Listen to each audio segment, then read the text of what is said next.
말씀 보겠습니다. 하나님께서 오늘 우리에게 주신 말씀은 신약성경 누가복음 23장에 있는 말씀입니다.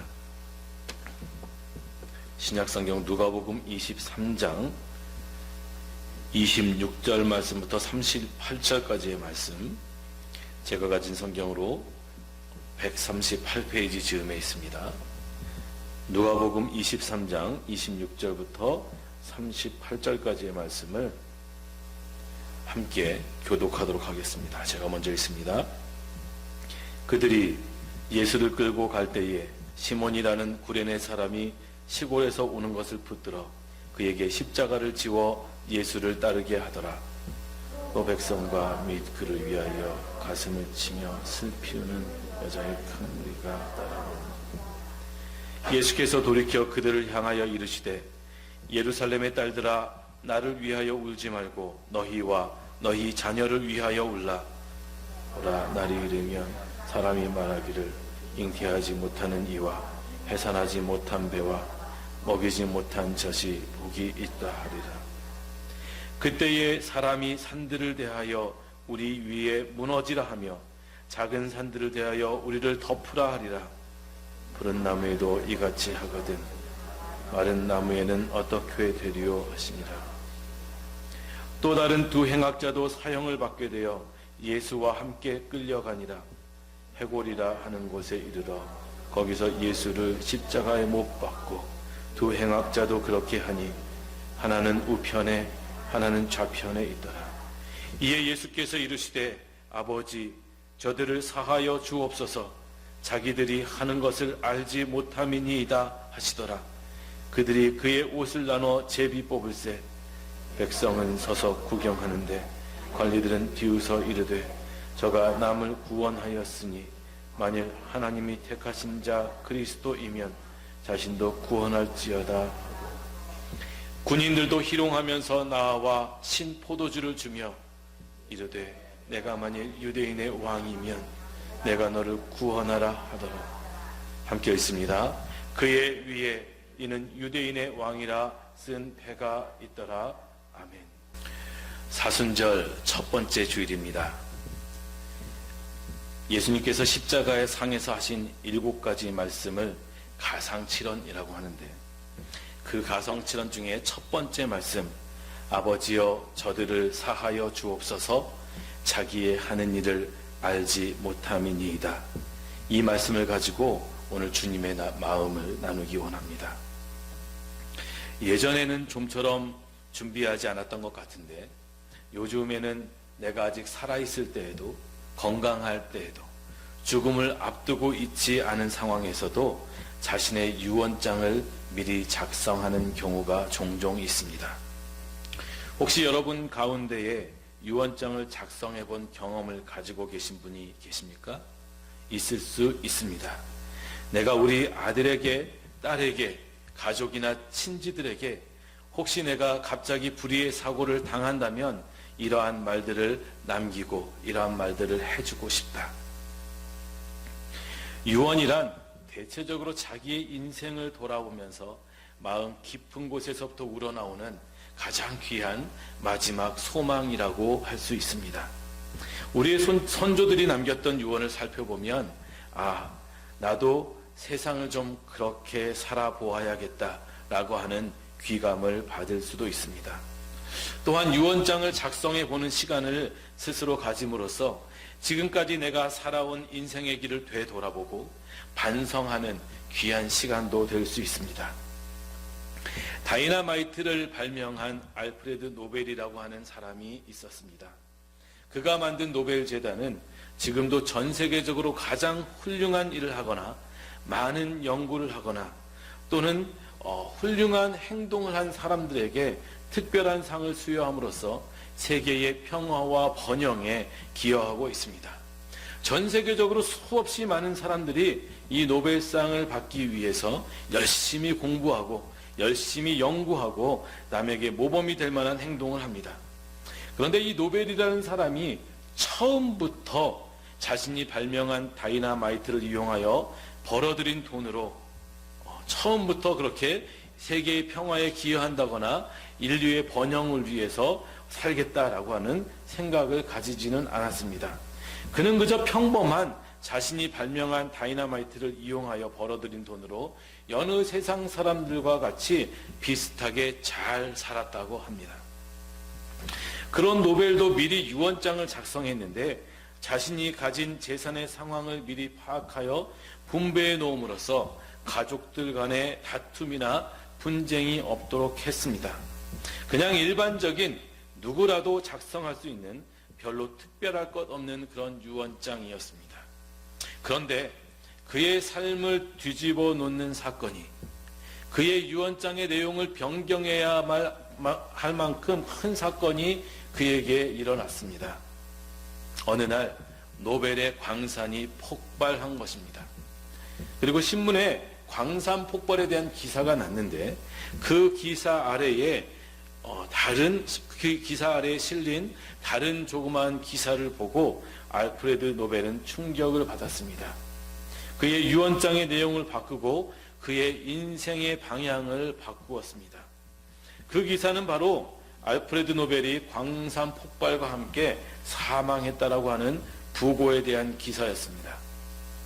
그 부고의 기사에는 이렇게 쓰여 있었습니다. 죽음의 상인 무기 판매상 노벨 드디어 잠들다. 오보이기는 했지만 이 잘못된 부고 기사를 보면서 노벨은 아주 큰 충격을 받았습니다. 내가 지금까지 이렇게밖에 살지 못했는가? 사람들이 나를 이렇게 평가하고 있는가? 오랜 침묵 끝에 알프레드 노벨은 자신의 유언장을 새로 고쳐서 자신이 벌어들인 재산으로 노벨 재단을 설립하고 노벨상을 제정했다고 합니다. 노벨이 죽은 지 123년이 지났지만 지금까지도 매년 수많은 사람들이 세계의 평화와 번영을 위해 열심히 노력하고 상을 받고 인류 공영에 기여하고 있습니다.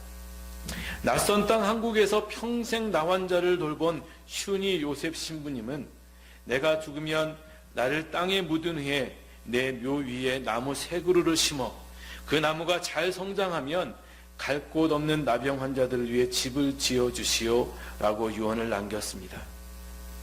조선 세종 때의 좌의정을 지낸 청백리로 이름이 높았던 허조대감은 내가 죽으면 평소에 내가 입던 옷으로 수의를 해달라 유언을 남겼습니다. 수많은 사람들로부터 사랑을 받다가 은퇴한 후에 저 검은 대륙 아프리카에 가서 봉사하다가 죽음을 맞은 영화배우 오드리 헵번을 아시지요?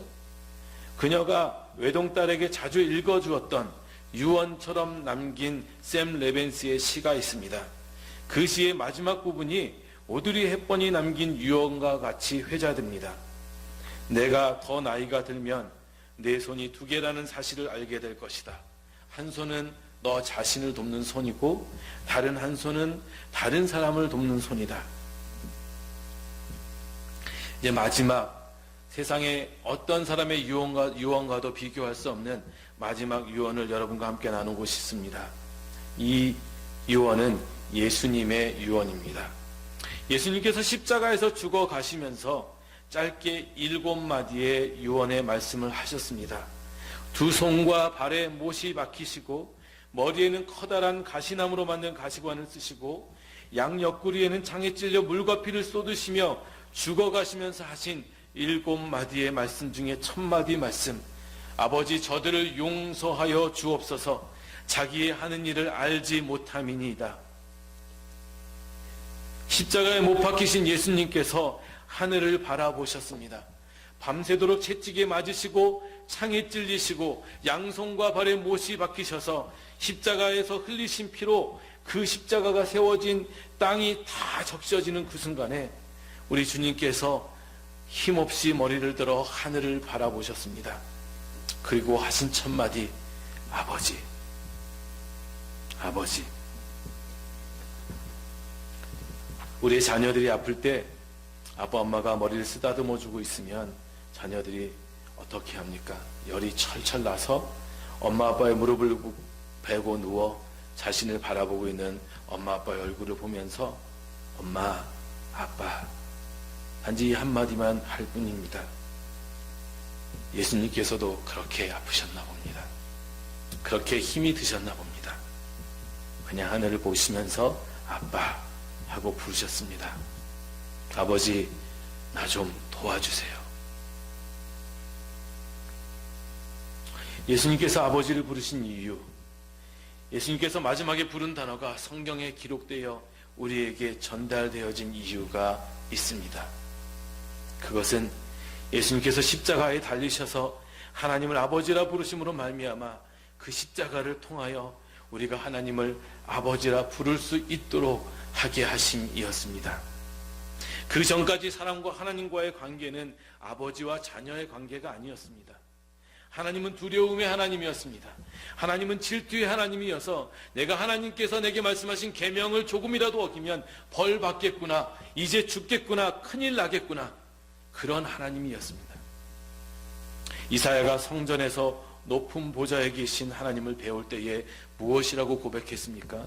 화로다 나로 망하게 되었도다. 이제 내가 죽게 되었구나. 그렇게 고백합니다. 아버지를 오랜만에 만난 사람이 아버지 앞에 엎드려서 내가 아버지를 만났으니 나는 이제 죽었다, 이렇게 고백하겠습니까?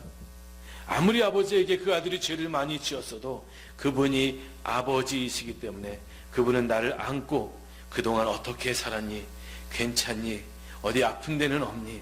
이렇게 묻는 것입니다. 하나님 아버지, 우리가 그분을 이렇게 부를 수 있게 되기까지 말로 다 형용할 수 없는, 우리는 다 질 수 없는 큰 대가가 치루어졌다라고 하는 사실, 게다가 입술도 옴짝달싹할 수 없는 그 힘든 상황에서 그 무거운 머리를 들어서 하늘을 바라보시면서 아버지, 우리에게 그 하나님을 소개시켜 주시기 위해서 우리와 하나님과의 두 손을 맞잡게 하고 부자의 관계, 부녀의 관계로 만들어 주시기 위해서 십자가를 지신 예수님, 우리도 하나님과 화목하게 하기 위해서 죽음의 대가를 치르신 그 예수님을 깊이 묵상하는 사순절 기간이 되시기를 주님의 이름으로 축복합니다. 아버지, 저들을 용서하여 주옵소서. 하늘을 바라보시며 기도하신 예수님께서는 그저 끝까지 하늘만 보고 바라보시지는 않으셨습니다. 하늘을 바라보시고 아버지라 부르셔서 예수님을 통하여, 십자가를 통하여 하나님과 아버지 아들의 관계가 될 우리들을 바라보시기 시작하셨습니다. 본질적으로 예수님은 세상을 향해서 오셨습니다.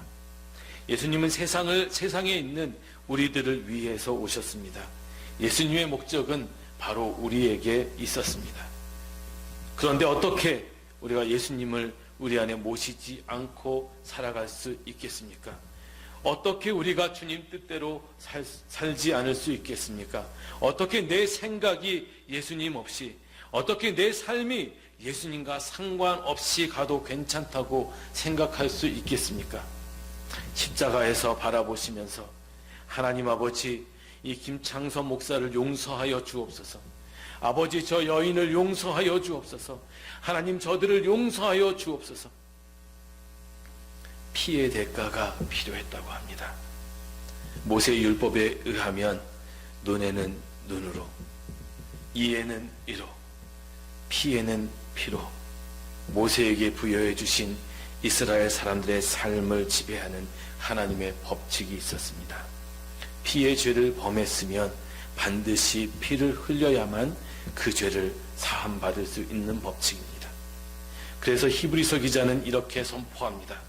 피 흘림이 없은즉 사함이 없느니라. 여러분, 우리 자신은 어떻습니까? 나는 혹시 보지 말아야 할 것들을 보고 살아가는가? 그 눈을 뽑아야 합니다. 혹시 하지 말아야 할 일들을 하고 살아가는가?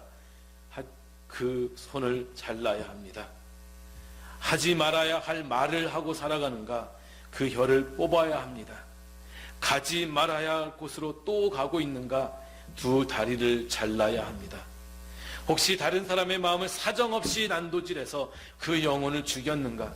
내 영혼을 죽여야 그 죄를 씻음 받을 수 있습니다.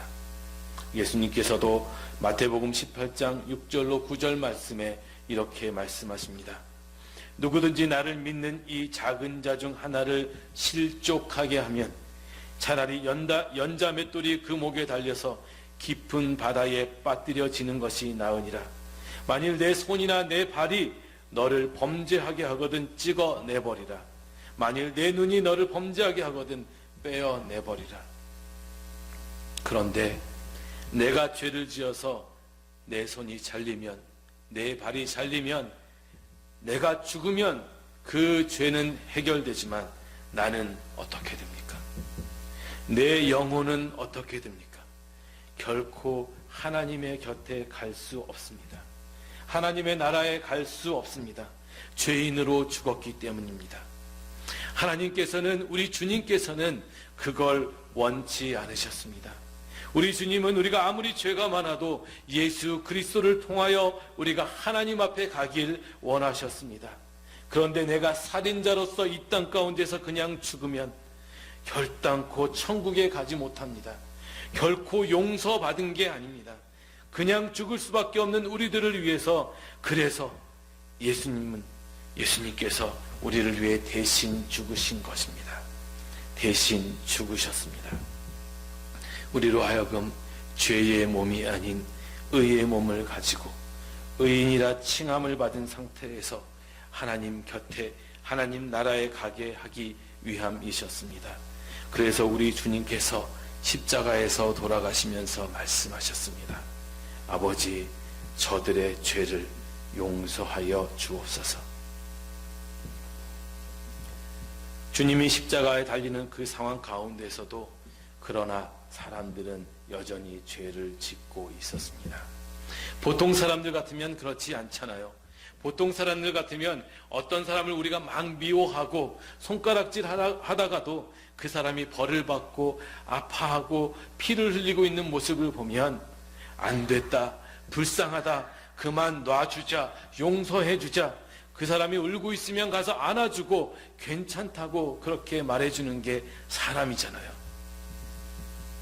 그런데 사람의 마음이 얼마나 완악한지 오늘 말씀, 예수님께서 십자가에서 죽음을 앞두고 계시는데 이 사람들이 무엇을 하고 있습니까? 사람이 이렇게 악해질 수 있나요? 35절에 보니 백성들은 서서 구경하고 있습니다.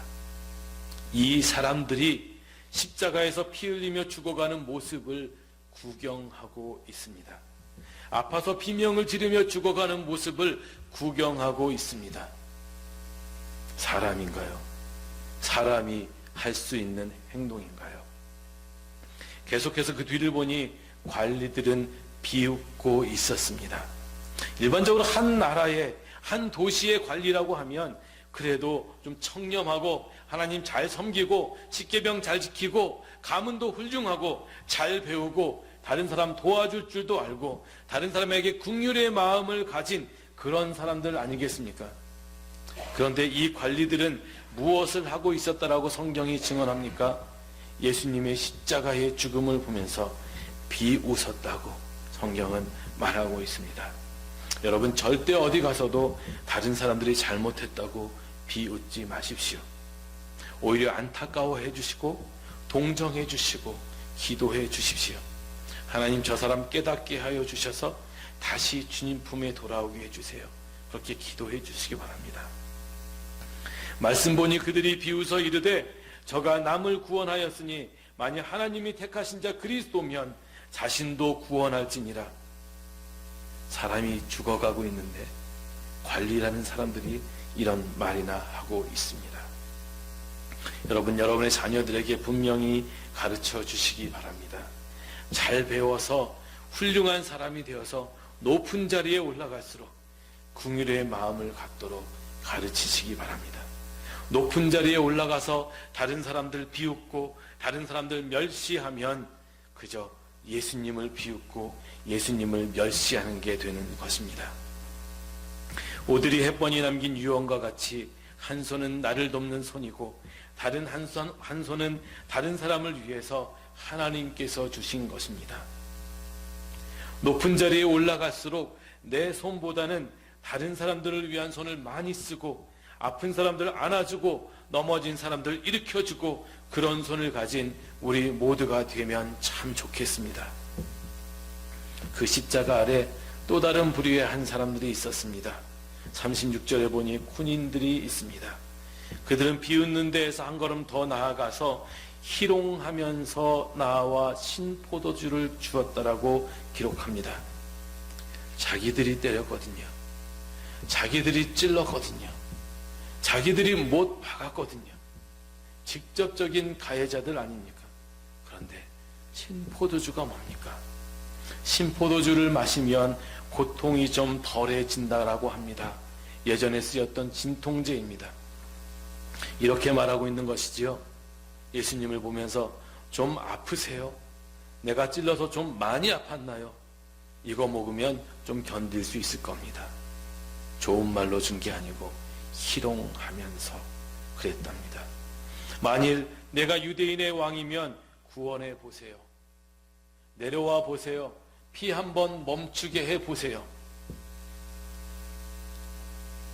이런 참담한 상황 가운데서도 십자가에 달리신 우리 예수님은 오히려 그들을 위해 기도하십니다. 구경하는 백성들을 위해, 비웃는 관리들을 위해, 희롱하는 군인들을 위해, 그리고 오늘 우리들을 위해 아버지 저들을 사하여 주옵소서, 자기의 하는 일을 알지 못함이니이다. 마지막으로 아버지께 사정하고 계십니다. 우리는 우리의 의식 속에서, 우리의 삶 속에서 예수님의 이 한마디를 잃어버리고 살아갈 때가 너무 많습니다. 예수님의 이 외침을 우리가 잊고 살아갈 때가 있다라는 것입니다. 군인들은 예수님의 십자가 위에 유대인의 왕이라 쓴 패를 붙였습니다. 이게 무슨 의미입니까? 우리가 아무리 우리의 거실에 예수님은 나의 왕이십니다, 나의 목자십니다 라고 쓴 큰 액자를 걸어놓고 날이면 날마다 보고 읽고 생각해도 그 명제가 내 삶에 들어오지 않으면, 그 뜻이 내 삶에서 구현되지 않으면, 종려나무를 흔들고 호산나를 외치던 군중들이 오늘 십자가에 달리신 예수님의 죽음을 구경하는 자 된 것 같이 우리도 그렇게 쓰여진 것과는 상관없이 살아갈 수 있다라는 것입니다. 하나님의 구원, 예수 그리스도를 통한 구원, 이미 구원받았으니까 그렇게 생각하면서 정신 못 차리고 살아가다가는 큰일 나는 경우가 생길 수 있습니다. 정신 차려야 합니다. 사도 바울은 빌립보서 2장 12절에서 그러므로 나의 사랑하는 자들아, 너희가 나 있을 때뿐만 아니라 더욱 지금 나 없을 때에도 항상 복종하여 두렵고 떨림으로 너희 구원을 이루라, 너희의 구원을 앞으로도 계속 이루어 나가라 라고 권면하고 있습니다. 이 구원은 우리의 삶 가운데서 우리가 하나님 앞에 갈 때까지 끊임없이 이루어 가야 하는 것입니다. 사순절 첫 번째 주일입니다. 이 기간을 어떻게 보내시겠습니까? 무엇을 절제하면서 하나님께 이 기간을 드리시겠습니까? 지금으로부터 정확히 1706년 전 313년 니케아 종교회의에서 제정된 이 사순절은 금식과 절제의 생활을 통해 주님의 십자가와 죽으심, 그리고 장사되심, 죽음으로부터 우리를 부르시는 그 부활의 능력을 묵상하고 경험하는 시간으로 제정되었습니다. 내 삶을 단순화해서 하나님 외에는 내 삶이 다른 것들로부터 영향받지 않도록 하기 위해서 십자가가 내 삶에 온전히 새겨지도록 하기 위해서 말씀을 마치려고 합니다. 십자가에 못 박히셔서 조롱과 고통 속에 예수님은 마지막 힘을 내어 고개를 드셨습니다. 그리고 하늘을 향해 말씀하십니다. 아버지, 왜 주님께서 그렇게 애타게 아버지를 부르셨습니까? 주님의 십자가를 통해 우리로 하나님을 아버지라 부를 수 있도록 하시기 위함이었습니다. 오늘 우리가 지금 이 성전에 나와 예배를 드릴 수 있는 근거가 있다면 십자가의 피 흘림을 통해 죽을 수밖에 없는 우리들이 살 수 있는 길을 여신 주님께서 우리를 하나님 아버지와 연결시키심으로 오늘 우리가 이렇게 예배를 드리고 있을 수 있습니다. 이 은혜의 감격이, 이 놀라운 십자가의 사랑이 하나님 주신 또 한 주간을 살아가는 우리에게 생명을 주고 감격을 주어 하나님 아버지께 감사와 감격으로 나아가게 되시기를 우리 주 예수님의 이름으로 축원합니다. 기도하겠습니다.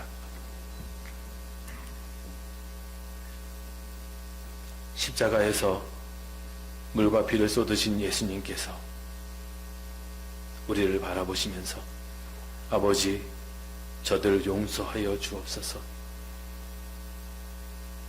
저들은 자기의 하는 일을 알지 못함이니이다 라고 말씀하셨습니다.